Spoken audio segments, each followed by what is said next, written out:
Welcome to another episode of Home Sweet Home. My name is Rod McCall. And I'm Scott Nichols.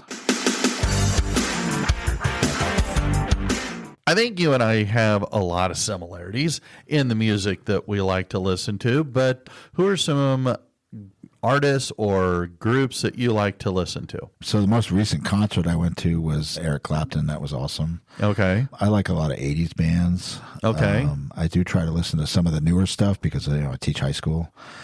But yeah, definitely 70s and 80s is where I'm at. Okay. Yeah, me too. I am a huge fan of Journey. Okay. There's a cover band called Infinite Journey here in the DFW area that I've seen like 5 times. Wow. I've seen an Eagles cover band. Yeah, I do like music from the 80s. I've definitely seen a lot of cover bands. I have too. Really good. I can afford those. But I like, Sherry says I'm stuck in the 80s. And I'm going, okay, yeah, we had a lot of good music. Not only do we have Journey, but we had Aerosmith, we had Rush, we had Asia, we had Yes, you had Boston, you had Kansas, and Toto, just to name a few of some of my more favorites. But you also had music that I kind of like, more modern. I like some of the Backstreet Boys songs. I like NSYNC. I like a little Justin Timberlake. Yeah. My guilty pleasure is Meghan Trainor. That that has become a inside joke. But I love listening to music. Yeah. And I always played it in the classroom, and the kids would always go, "Well, McCall, what's your playlist? What are you streaming on?" And I go, "Well, this is actually just my personal playlist." Right. And because it was so eclectic, because I love country western music. And now I will admit my country western music taste goes more to the 90s. 80s, 90s, early 2000s, George Strait, Garth Brooks, Alabama, old Kenny Rogers in there, some of the Mandrell sisters. I like Rascal Flatts, which I think is a little bit later, but yes, I love them. Alan Jackson. As we get into 2010, 2020, way less so, though I do like Lainey Wilson. She's a country western artist. But I love music. Anything that makes me tap my toes, snap my fingers, and feel like I want to cut a rug. Yeah, I play music at home when I'm doing housework, trying to do something to motivate. I play music in my garage if I'm doing something. Mm-hmm. I play music all the time when I'm driving. I know you like to listen to audiobooks. Yeah. I play music. I want to jam out. Okay. Because I can't do it all the time, right? So sure. I can't do it at work as much. So when I'm alone, that's my go-to. Okay. What if I told you that there is a significant amount of science that says music is a fantastic way to protect our cognitive health as we get older? Wow. That explains a lot for me. Okay. In what way? Just because of how incredibly smart I am. Oh, okay. But no, I just think that it brings when I am listening to it, it brings clarity to me, and you can't understand. I'm also been a musician. Okay. And I think that is like another level, right? Okay. I know that being able to read music, play music, do those things also adds. It's like another language. True enough. And so it does add to that cognitive ability as well. I was in band. I played the trumpet from 5th grade through 12th grade.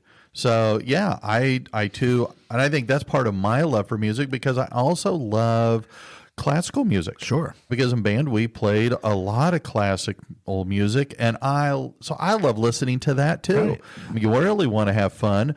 Play classical music when you're in rush hour, and then watch your driving habits. I think we did an episode. If I play the 1812 overture, it's going to be an aggressive attempt at driving. There we go. But here's the thing: we don't with music. It can really help us. We can go and see a therapist. If you come see me, that would be great. But you don't have to see a therapist. It's not a complicated program. You don't need to overhaul your life. Just listen to music.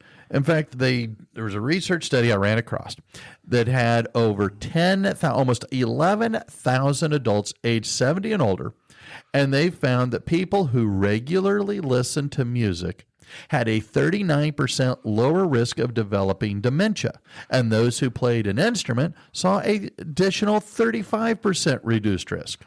Now, I'm not surprised by this because for some reason, when a song comes on or I pull one up that I have not heard in 30 years, I somehow still know all the words. Okay. Right? So that doesn't surprise me that like it's a fight against dementia because it's somehow, and I'm sure that it's because of the rhyming and all the, that just the tapping into that melody. Okay. That you would have in your brain that allows you to remember all those things.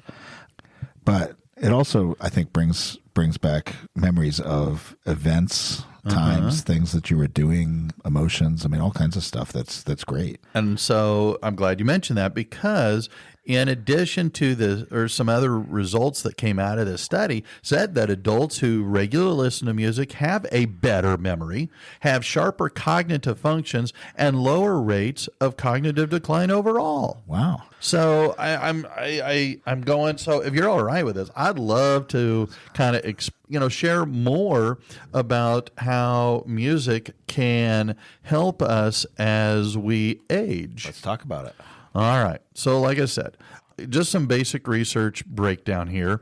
Again, regular music listeners had a 39% risk of dementia. Well, knowing my dad, who passed away here a few years ago, watching his decline with music, I don't want to have dementia. No, nobody wants to have dementia, right? And so I like the fact that, maybe it's a good thing that I'm listening to music, maybe for the reasons that you described. But they said that playing an instrument, again, even occasional practice, had benefits, suggesting that musical engagement keeps our brain, more active and more connected, connecting the various regions of our brain, the hemispheres of our brain. They also said that music listeners had better cognitive scores across the board. Yeah. And so, again, because our brain is functioning in many different parts, not just one part of our brain, but in many different areas, because you're right, as we listen to songs, how many times do those songs relate to a memory, an experience where we're going back in time and suddenly we're back there mentally, we can see, we can hear, we can smell. Right. And so all of those are activating various parts of our brain. But here's where I found it interesting. It doesn't matter what the genre of music is. Okay. It's not like country works better than, classic rock versus classical versus, new age hip hop. That sort of makes sense to me, given that the language of music is the same no matter what, right? I mean, you can consider the genres to be different dialects, I suppose, of if you were to relate it to actual verbal language. Yeah. But, and I'm by no means an expert on that, but just in thinking about it, right, and knowing how to read music, all of those genres read the same, right? They're all in the same staffs. They all have the same, note letters associated with them. All the music itself is the same, and how you read it and how you play it, right? Based on the timing and all the things, right? The only difference is how the composition comes together. Sure. Right. No different than, say, a mystery novel versus a romantic novel. Right? I mean, so it's all the same. So I'm not surprised, I guess, that it all, and also, like, I could listen to everything from, Ramones to Metallica to,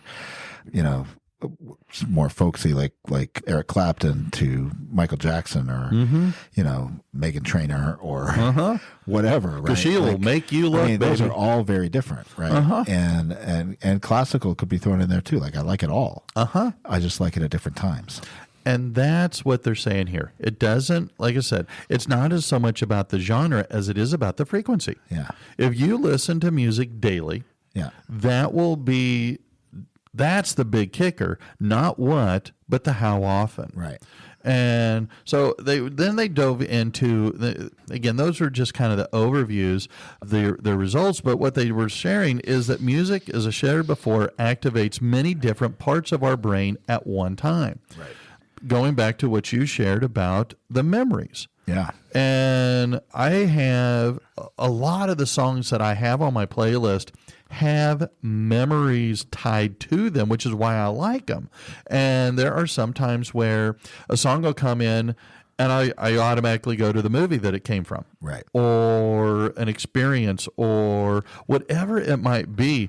And so as a consequence, again, one of the things that I've heard time and again is that when we get older, well, how about this? As we grow from infants through our entire life, Sure. the areas of the brain that we don't use, those neurons get clipped. Not physically clipped, but they just kind of disintegrate those connections. Right. That which we exercise more in our brain stay healthier, but those that we don't use, well, our brain just kind of goes, oh, why do we have this file anymore? We don't trash it. And so, right. But what the music, and so as we get older, well, there's less and less of our brain that is stimulated, so those more and more files get deleted. With the music, it helps keep all those files more active. Yeah. So I've thought that was kind of cool. I mean, it makes sense when you think about it. I had never thought about it, but they also said that it helps control our emotions. It helps with our emotional regulation with the music as we listen to it, because it can help us reduce our anxiety. It can soothe us, stabilize our moods, lower our stress, which when I thought about it, I go, okay, yeah. That's why I like to play it while I'm driving. Okay. It just puts me in a mood, right, where I am kind of chill. I'm sort of lost in the music. I'm obviously still paying attention to driving, but it keeps me from thinking about other things. Okay. Right? You want to have those moments in your day where you're just like, I don't want to think about the other stuff. And so I just kind of lose myself in the music. And as we're doing this, again, that's keeping active all these files in our brain so that our brain doesn't go through those periodic, like we do with all of our stuff. Right. I mean, how often do we go through our phone and we get rid of stuff we don't have? Or we go through our computer and we delete files that we don't need anymore? Yeah. And our brain's doing the same thing, which sadly, by the time we get to, add 20 years to your life, well, we want to still be cognitively alert and functioning. And so to avoid the pitfalls, listen to tunes. Part of that, too, is they talked about our music stimulates our neuroplasticity within our brain, which actually can encourage new pathways, new growth in our brain, which, again, all helps us when we get older. I'm a long way from being older. I mean, you're older than you were. Well, older We than all are. Even from just moments ago. Oh, that is true. All right. And also, one of the things that they talk about that increases dementia is stress. And when we have chronic stress, that can speed up the risk of dementia. Right. And so what music can do is by lowering our stress, it can lower then that pull towards dementia, keeping our brain a little, healthier. I think what's interesting is that society seems to know this in general, right? I mean, if you think about things that you go to, so if most churches, right, okay, on the Christian side of things, would have a time of song at the beginning. Okay. Some do it throughout, at different points, but there's always some song in there. There's always some kind of music taking place, and it's intended to refocus you, right, and to relax you and focus you. I mean, I think that's what it does. Okay. Just when I've experienced it. Restaurants, right? Oftentimes they'll have, we have live music on Fridays and Saturdays. Yeah. Which is always great, right? Because it actually, you sit down, you hear it, you socialize with people, you stay there for a long time and buy their whatever's on the menu over and over, right? And that's why they have them there. Sure. And then, but it relaxes you. It puts you in that kind of environment and probably de-stresses you. I think that, you go to a wedding, which maybe I'm thinking of because I have one coming up in the summer, but you go to the wedding and there's music, right, that focuses you in. Everybody gets quiet and focuses and that music helps you memorialize that in your brain. Like you're never going to forget that ceremony that happens there. So speaking of music important, right? Music for weddings, I got 2 songs that I think need to be played. Either you can pick. I gave Sherry the option that when they walk in or they walk out. All right. The Imperial March. The Imperial March when the wife was walking in. I knew that was going to happen. And Sherry nixed that entirely. The other is the final song.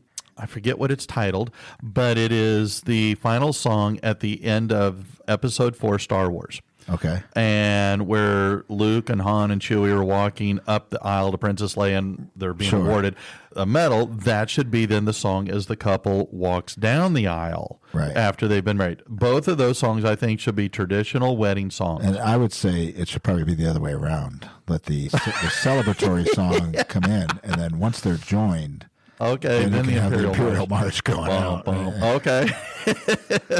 Well, the reason I say there's a lot of fun weddings that do that kind of thing, though, right? Where they have like songs where they're dancing on the way out, dancing on the way in. They're doing. I mean, a lot of people have gotten away from the traditional, ceremony of the, from Renaissance period on. And gotten to do some more modern fun stuff, and I think that's great, right? Well, it's a celebration. And here's the thing, again, I'll stick with the weddings. There are certain wedding songs like the Chicken Dance or Louie Louie, a few different songs. And why? Because everybody joins in, everybody's singing. You mentioned church, going to the Catholic churches, we always sing an entrance hymn and we sing different hymns through the service and then a closing hymn.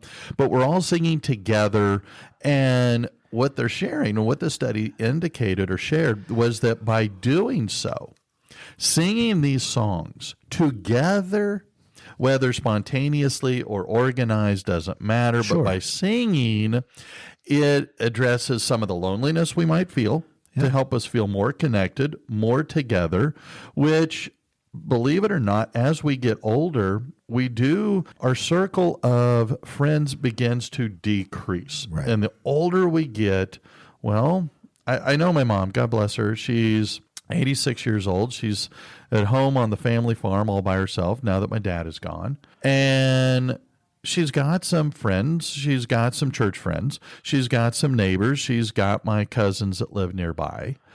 But she's commented multiple times how the people that when they first moved there compared to now, so many of them have passed away. Right. Well, that's sadly an issue as we get older. Our circle of friends decrease. And so with our loneliness comes an increase of dementia because we're not engaging as much. So the singing helps counter some of that, which I thought was really cool. See, and I find this to be an excuse to go get some concert tickets. Okay. So that's probably what I'm going to do after we get through the episode. But okay. Well, if you want to buy me some tickets, I'm all in. I mean, I think it's great, right? Like I a couple of years ago before we went to the Eric Clapton concert. I mean, my wife heard it on Sirius XM, which we have because we love music. Yeah. And she was like, we should go to that. And, here it is in California. Ooh, and I'm in Texas. And so, in years past, I would never consider flying somewhere to go to a concert. Okay, yeah. But he wasn't coming anywhere near here. These people are all old. So it's not like it might be the last chance. Well, yeah, because they're a good 20 years older than we are now. I have missed seeing almost everybody else. Oh, yeah. So I wanted to go see this one because he's like the best guitarist in the world. Sure. And so to go see that, go to the Hollywood Bowl, go to the Hollywood Boulevard, and of course Disney, because if I'm anywhere near it, I can't. Well, of course. And to go do that, but that's an experience, right? And that exact thing. You sit there in the Hollywood Bowl when I was there. And everybody next to us singing the songs, camaraderie among the people. I met people from different parts of the world. Okay. Who were sitting around me. And I just thought that it was a great experience. Was there any negatives there? Was there any negativity? Was there any sadness? Or was it predominantly joy and happiness? Everybody was happy. I mean, were we disappointed he didn't play Layla? Sure, right? But if you followed any of this, you knew he wasn't going to, because the set is the set, right? Right. So, everybody can chant it, Layla, and hope that he's going to do it. Sure. But they haven't practiced it, so they're not going to do it. But it was just a great time together. Everybody was positive. There was never any issues. Nobody was fighting. There wasn't anybody kicked out. It was just very chill, right? And nice. And that's what I was going towards, because one of the other things they discovered is that when we're singing in, not just by ourselves, I sing by myself, and I sing a lot better by myself. I also tend to sing the words more correctly than the artist does when I'm singing by myself. Right. But I don't think that's true, but but when we are with other people and we're singing, whether at a concert or at church or at the restaurant on Friday night live music night, doesn't really matter. We're all singing together. We're happy. And it's that happiness that is a key factor in keeping our brain healthy, helping keeping our brain active, and helping keep dementia from having as strong a hold. Which is interesting, because I mentioned how some of these musicians are really old, right? I mean, Eric Clapton, I think he's 80 now. Okay. Aerosmith getting up there. Oh, yeah. You got, Rolling Stones definitely up there. Oh, yeah. Well, and all these people are still out there playing and singing and doing stuff, and it's like, they don't seem to have dementia. No. Well, and that's the thing, is that it's the dopamine. I mean, I was surprised by the fact that Eric Clapton could play the guitar in what seemed to me to be the same way he played it 30 years ago. Which I thought was phenomenal. Well, and if you factor in that they became popular 50 plus years ago. Right.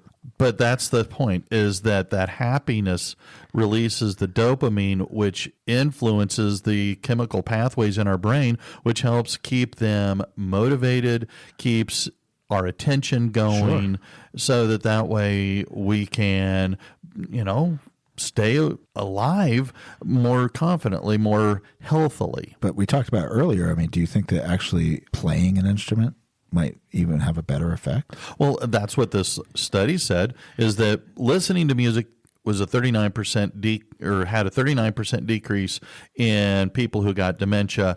If you played an instrument, there was an added 35% bonus of keeping dementia away. Okay, but do you think that it's realistic that me in my 50s I already know how to play some instruments. I just don't own them. But say I wanted to learn piano. Okay. Do you think that would have a benefit to me now? And I mean, I don't even know if I could do it. I don't either. I don't know. I don't know if my fingers can move so individually, which is why I don't play guitar either. Okay. But I also know that everybody who learns to play guitar has that same struggle. So I don't know that it matters what age you are when you learn how to play an instrument. I don't think so. And I think according to the study, they didn't say that you had to have been playing it your entire life. Right. What they're saying is that by doing so, that's this daily routine. You want to learn? I mean, okay, you don't even have to have a real guitar. Get one of those electronic play guitars, like on the Wii or PlayStation, or I've definitely like done Guitar Hero. But that's not. Yes, it's sort of like it. It could be sufficient enough if you wanted to, because they, as you're playing the songs, you're clicking the different buttons to generate the songs. I mean, yeah, if you want to go out and get you an electric or an acoustic guitar, go right ahead. But it's this: make your playlist and practice these songs, sing these songs daily. Try and pair them with, the music. Like you were talking about, I listen to the music when I drive, or listen to music when you walk or exercise or clean the house. I know that Sherry and I do that. We'll put on music. I definitely do it when I walk or run. Okay. I don't run except in the bathroom. But yeah, it does. It can. But these are regular daily activities that you can do. And they've said in this study that if you can do this anywhere between 15 to 30 minutes a day, the benefits will be more noticeable. Yeah. I think I can exceed that, because when I'm sitting at the office and I'm doing paperwork or doing client notes or all that, I have music going, just like I did when I was in the classroom. The music's on. Right. Because for me, I can let the music kind of filter part of my brain so that that's active listening to the music. That part that distracts me of, ooh, go over here, ooh, Right. go over there. But I love listening to music. It is, like you were saying, it's relaxing. It's all these things that we've been talking about. And so I don't want to have dementia like my dad. Yeah. I just watched his cognitive decline for years, and I don't want that. And I see so many folks, I think some of it is just biological. I mean, Sure. period, the end. And there's a lot of traits that can, help make you more likely to have dementia or to have Alzheimer's. But I want to do things that can help keep that at bay. And so that's why I found this article so fascinating. Yeah. And it wasn't just a few. I mean, we're talking again, 10,800, so almost 11,000 people that they had in this study. Yeah, I think it's great. I mean, it's always been an important part of my life, right? I mean, from the earliest memories when I was, spinning the LPs or playing the 8-tracks. Okay, yeah. And I'm not stuck there because I actually still own LPs, but I don't own any 8-tracks. But, it's just this morning I was listening to music, right? Okay. When I got up, my wife went out for a run and I played music. Perfect. I mean, that's what I do.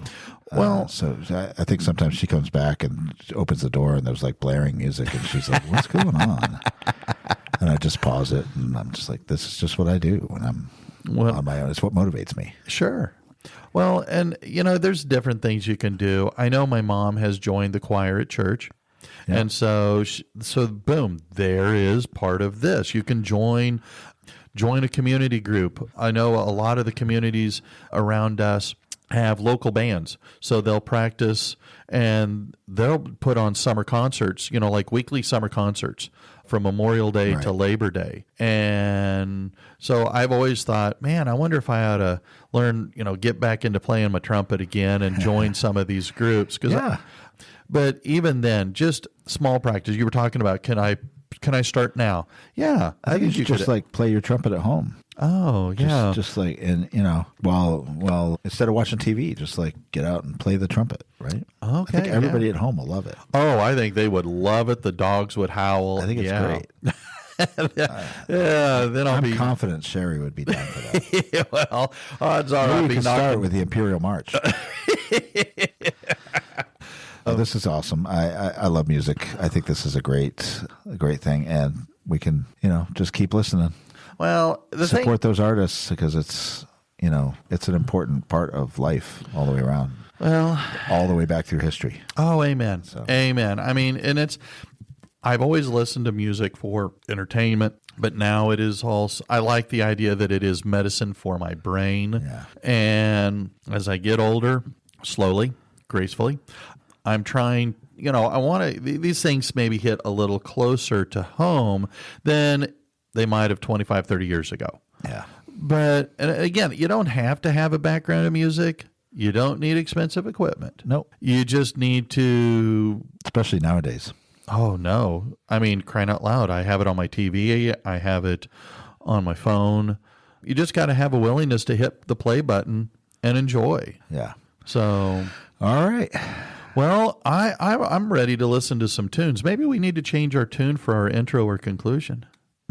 Yeah, we're limited to things that we can actually play. Well, that's true. So, well, until next time, let's keep the music playing. I'm Rod. I'm Scott. See ya. Bye-bye.